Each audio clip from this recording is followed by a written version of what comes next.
Hello, my name is Anil Pargi. I will provide you with all the information about computers. If you like my video, please follow me, and if you are watching on YouTube, please subscribe. આપણે બધા રોજ computer વાપરીએ છીએ પણ શું આપણે એને ખરેખર સ્માર્ટ રીતે વાપરીએ છીએ? મોટાભાગના લોકો નથી જાણતા કે કમ્પ્યુટરની અંદર જ કેટલાક એવા જાદુઈ શોર્ટકટ્સ છુપાયેલા છે જે કામ કરવાની રીતને એકદમ બદલી નાખે છે. ચાલો આજે એ જ રહસ્યો પરથી પડદો ઉઠાવીએ. વિશ્વાસ કરવો અઘરો છે ને, પણ આ આંકડો સાચો છે. લગભગ 99% લોકો, હા 99% જેઓ રોજ કમ્પ્યુટર વાપરે છે એમને આ શક્તિશાળી શોર્ટકટ્સ વિશે ખબર જ નથી. એવા શોર્ટકટ્સ જે દરરોજ કલાકો બચાવી શકે છે. અને આ જ કારણ છે કે ઘણીવાર કમ્પ્યુટર પર કામ કરવું થોડું ધીમું અને કંટાળાજનક લાગે છે. વારંવાર માઉસ પકડવું, મેનુમાં જઈને ઓપ્શન શોધવો, આ બધી મહેનત ખરેખર કામને ધીમું પાડી દે છે. પણ હવે એ બધું બદલવાનો સમય આવી ગયો છે. તો ચાલો આપણે શરૂઆત કરીએ એકદમ પાયાના શોર્ટકટ્સથી. આ એવા ટૂલ્સ છે જે ડિજિટલ દુનિયામાં કામ કરવાનો પાયો મજબૂત કરે છે. સૌથી પહેલી અને સૌથી અગત્યની વસ્તુ કોપી. કોઈપણ માહિતીને એક જગ્યાએથી ઉપાડીને બીજી જગ્યાએ લઈ જવાની આ સૌથી ઝડપી રીત છે. બસ કંટ્રોલ અને સી કી એકસાથે દબાવો. જેવું આ કરશો, તમે જે પણ ટેક્સ્ટ કે ફાઇલ સિલેક્ટ કરી હશે એ તરત જ કમ્પ્યુટરની એક અદૃશ્ય મેમરીમાં, જેને ક્લિપબોર્ડ કહેવાય છે, ત્યાં સેવ થઈ જશે. સારું, તો માહિતી કોપી તો થઈ ગઈ, પણ હવે એનો ઉપયોગ કેવી રીતે કરવો? એના માટે આવે છે એનો સાથી, પેસ્ટ. હવે જ્યાં પણ માહિતી મોકલી હોય ત્યાં કર્સર લઈ જાઓ અને કંટ્રોલ અને વી દબાવો.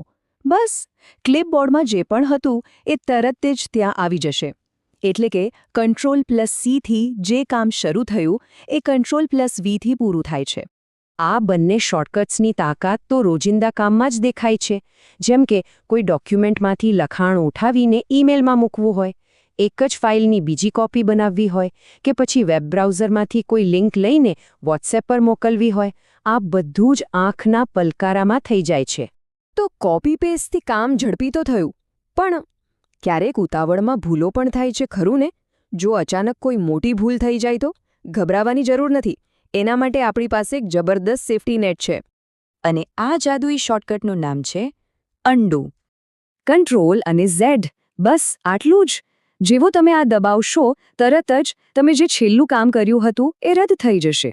જાણે કે એક નાનું ટાઈમ મશીન હાથમાં આવી ગયું હોય. ભૂલમાં કંઈક થયું, કોઈ વાંધો નહીં, બસ કંટ્રોલ પ્લસ ઝેડ દબાવો અને બધું પહેલાં જેવું. ચાલો આને એક ઉદાહરણથી સમજીએ. વિચારો કે કલાકોની મહેનતથી લખેલો એક આખો ફકરો ભૂલથી ડિલીટ થઈ ગયો. 1 સેકન્ડ માટે તો ધબકારા જ ચૂકાઈ જાય. પણ ગભરાશો નહીં, બસ શાંતિથી કંટ્રોલ પ્લસ ઝેડ દબાવો અને તમારું બધું લખાણ પાછું સ્ક્રીન પર હાજર. આ નાનકડો કમાન્ડ કેટલો મોટો તણાવ દૂર કરી શકે છે. ચાલો હવે વાત કરીએ સ્પીડની. એટલે કે એક પ્રોફેશનલની જેમ કમ્પ્યુટર પર અલગ-અલગ વિન્ડોઝ અને પ્રોગ્રામ્સ વચ્ચે કેવી રીતે ફરવું? ઘણીવાર આપણે એકસાથે ઘણા બધા પ્રોગ્રામ્સમાં કામ કરતા હોઈએ છીએ, જેમ કે વર્ડ, બ્રાઉઝર, મ્યુઝિક પ્લેયર. તો એમની વચ્ચે ઝડપથી કેવી રીતે જવું? એના માટે માઉસનો ઉપયોગ કરવાની જરૂર નથી. બસ ઓલ્ટ કી દબાવી રાખો અને ટેબ કી દબાવો. તમારી સ્ક્રીન પર બધી જ ખુલ્લી એપ્લિકેશન્સનું એક નાનકડું મેનુ આવી જશે. પછી ટેબ દબાવીને જે એપ્લિકેશનમાં જવું હોય ત્યાં જઈ શકો છો. અને માની લો કે તમારી સ્ક્રીન પર 10-12 વિન્ડો ખુલ્લી છે અને તમારે તાત્કાલિક ડેસ્કટોપ પર જવું છે, તો શું કરશો? એક વિન્ડોને મિનિમાઇઝ કરવાની જરૂર નથી. બસ વિન્ડોઝ કી અને ડી એકસાથે દબાવો.